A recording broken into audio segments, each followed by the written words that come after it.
7.2 video 3. I'm going to start with a visual that I think is really cool. If you look here, we have the case of a donkey side angle, where I'm giving you a side A, side B, and angle A. So you can see two side lengths come before the angle comes. And this is where some weird things happen. You could have it could be where you have zero triangles, like you have zero triangles. Like looking here, when A is at 2.2, it can't make a triangle at all. Like look, it's swinging and it's trying to connect down at the bottom there to make a triangle, and it can't. It's a little bit longer. So look at all these possibilities of what side length A could be and still fulfill side angle, but not make a triangle. I'm getting a little bit closer. Let's see. Oops, there I had it. When A was 4.5 right here, look, it made exactly one triangle. So far for this side angle, there's zero triangles made, exactly one triangle made, or what happened if the side gets longer? Then you can see that A is 5.1 and there's two possible triangles made. If you look right here, oh, I almost got it. You can see a big obtuse triangle with A, B2, and C. Or if you look when it swings over like a pendulum to there, got a little closer. I'm sorry, the first big one was an acute triangle with AC and B2 because all those angles would be acute.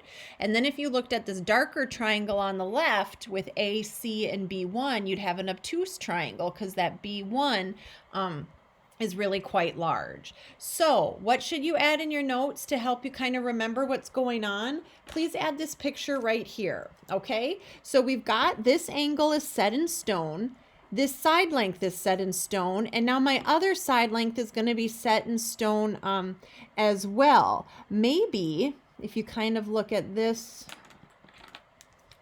as like the tabletop that the triangle is sitting on, what could happen is that this third side could go down this way, or it could swing in and go down this way. And I'm going to give these congruency marks because these are really like the same side length. It just swung on a pendulum.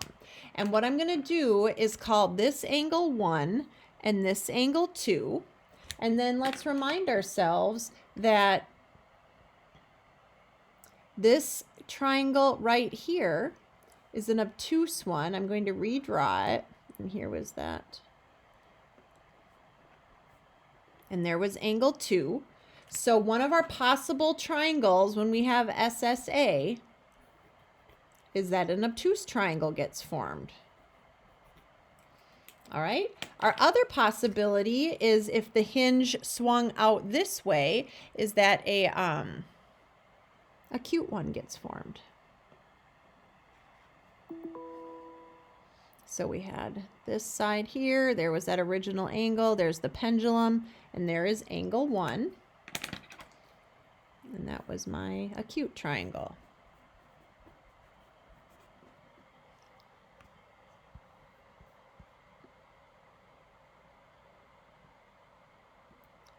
All right. So with that being said, let's do a little bit investigating. Maybe you're going to remind yourself that that third side is on a hinge. So like this side was hinged, and in this case it swung out, and then here's the hinge. Or like you can think of the hinge right here where it's swinging a little bit and it swung in. So my big question for you is, what is true about angle 1 and angle 2? What is true about angle 1 and angle 2?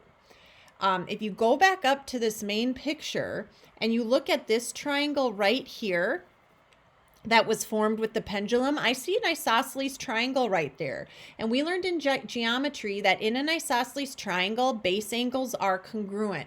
And the base angles are the angles that are opposite the congruent sides. So if angle 1 has a certain measure, I could also call this angle 1 because it will have the same measure because base angles are congruent. Now, can you visually see about what's true about angle 1 and angle 2? Hopefully you're recognizing is that angle 1 and angle 2 are supplementary. They add up to 180 degrees. That's going to become important later to recognize that they are supplementary. But now let's get to what you are wanting would be an example. All right. So when we look here in this problem, it says, whoop, let me see if I can get that better for you.